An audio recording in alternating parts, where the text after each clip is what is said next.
안녕하세요. 호랭이 담배 피던 시절입니다. 지난 시간에 안락궁 이야기와 함께 불교에서 말하는 지옥의 모습까지 살펴보았는데요. 이번 시간에는 염라대왕과 그와 관련된 저승처사인 강림도령 이야기를 알아보겠습니다. 염라대왕은 저승을 다스리는 유일한 존재로 알려져 있는데요. 사실 지난 시간에 알아본 것처럼 10개의 저승을 다스리는 10명의 시왕 중 하나로 제5지옥인 발설지옥의 판관입니다. 외모는 관복 혹은 제왕복을 입은 풍채 좋은 왕으로 묘사되고 있죠. 그 기원은 힌두교의 명계신 야마 혹은 야마라사라고 하며 힌두교의 영향을 받은 불교가 전파된 중국과 한국에서 야마라사를 은차한 염라마사를 줄여서 염라라고 부르게 되었다고 합니다. 불교에 따르면 염라대왕은 저승의 존재 중 가장 먼저 천상계를 발견한 사람으로 악인들이 천상계로 진입하는 것을 차단하는 역할을 한다고 하네요. 이런 역할과 전승의 시간적 흐름, 대중매체로 인한 인식이 결합되어 저승을 다스리는 유일한 왕으로 알려진 것으로 추정됩니다. 한국의 신화 속 차사의 종류는 여러 가지인데요. 이는 저승차사의 업무도 나뉘어져 있고 담당자도 여러 명이 있다는 것을 뜻합니다.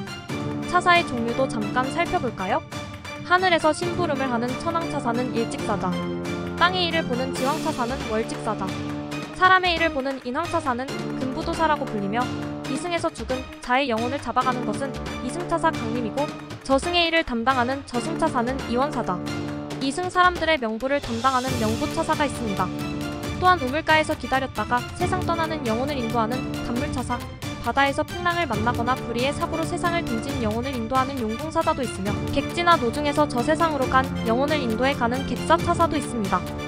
그리고 나무가지에 걸려 죽은 영혼을 인도하는 의사차사, 멱을 감다가 갑자기 세상을 하직한 영혼을 데려가는 엄사차사, 날아온 돌에 맞아 비명에 간 혼을 인도하는 탄석차사, 불에 타 죽은 영혼을 인도하는 하덕차사, 옥에서 목숨을 잃은 영혼을 인도해 가는 무죄차사 등이 있다고 하네요. 이 중에서 강림도령은 이승차사로서 보통 강림차사라고 불리는데 그는 한국 신화 속 저승사자의 대표적인 인물로 강임이라고 불리기도 합니다. 강림도령이 하는 일은 사람이 죽을 때가 되면 붉은 천의 저승으로 가야 할 자의 이름을 쓴 적폐지를 들고 그 마을 사람들의 생명을 관장하는 본향당의 신에게 가서 호적과 장적을 맞춰본 후 데려갈 사람의 집으로 가서 그 사람의 영혼을 저승차사에게 인도하는 것인데요. 강림도령의 업무도 쉽지만은 않았던 것으로 보입니다. 그 이유는 데리고 가려는 사람의 영혼을 집안의 신들이 지켜주기 때문인데요. 정문은 일문전신이 있어 못 들어가고 뒷문으로 들어가자고 하면 뒷문전신, 부엌으로 들어가려면 조항신이 있어 가로막기 때문이라고 합니다. 그래서 강림차사는 지붕 쪽으로 들어가 죽은 자의 나이와 이름을 크게 3번 부르는데요. 이를 초혼, 이혼, 삼혼이라고 부릅니다. 삼혼까지 마치면 육신에 묶여있던 대상의 영혼이 몸을 떠나 집 밖으로 나가게 되고 강림도령은 죽은 자의 영혼을 불러 저승으로 데리고 가서 저승차사에게 인계하면 저승차사가 비로소 명부의 세계로 끌고 간다고 전해집니다. 강림도령이 저승사자가 된 계기는 차사 본풀이를 통해 알 수 있는데 그 내용은 이렇습니다. 과양생이가 아끼던 세 아들이 급사하는 일이 발생했고 이를 받아들일 수 없었던 과양생이는 마을 원님을 찾아가 원인을 밝혀달라 요청합니다. 원님 역시 그 이유를 알 수 없어서 강림도령에게 거짓죄를 씌운 뒤 염라대왕을 잡아오라고 명령합니다. 현명한 부인과 여러 신의 도움으로 저승에 도착한 강림도령. 그는 염라대왕의 부하들을 주먹 하나로 전부 물리친 다음 염라대왕을 협박하였고 이후 염라대왕의 시험을 통과하여 이승에 가기로 약속을 받아냅니다. 이로 인해 과양생의 아들들이 죽은 원인이 밝혀지게 되었고 이 과정을 지켜본 염라대왕은 원님에게 강림도령을 달라 했고 그로 인해 강림도령이 저승사자가 되었다고 전해집니다. 강림도령의 다른 설화도 살펴볼까요? 어느 날 염라대왕이 강림도령에게 동방삭을 잡아오라는 명령을 내렸는데 강림도령은 삼천갑자나 살아서 지혜와 꾀가 인간의 수준을 넘어선 동방삭을 어찌 잡을까 고민하던 중 비책을 떠올리게 됩니다.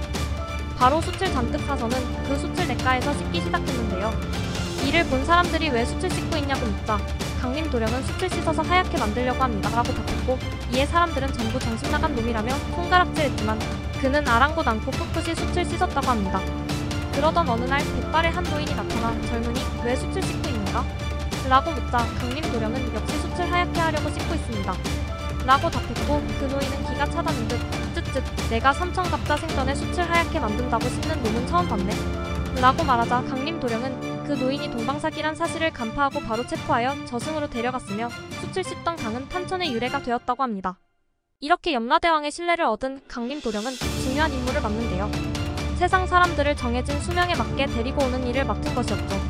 그에 따라 적폐지를 들고 이승으로 오던 강림도령은 도중에 까마귀를 만났고 까마귀가 자신이 적폐지를 붙여두겠다 하니 귀찮음에 빠진 나머지 까마귀에게 적폐지를 줘버립니다. 그리나 까마귀가 이를 물고 가다가 실수로 적폐지를 잃어버렸고 강림도령은 제멋대로 염라대왕의 명을 바꾸어 전해 이후로 사람들이 죽는 순서가 뒤죽박죽이 되었다고 합니다. 그리고 까마귀는 강림도령에게 엄청나게 얻어맞았다네요. 강림처사와 함께 움직이는 이승사자는 해엄맥과 이덕춘이 있는데 이들을 일컬어 저승 3처사라고 합니다. 해엄맥은 일직처사, 이덕춘은 월직처사라고 불리기도 합니다. 재미있게 보셨다면 구독과 좋아요 부탁드리며 다른 신화 이야기로 찾아오겠습니다. 감사합니다.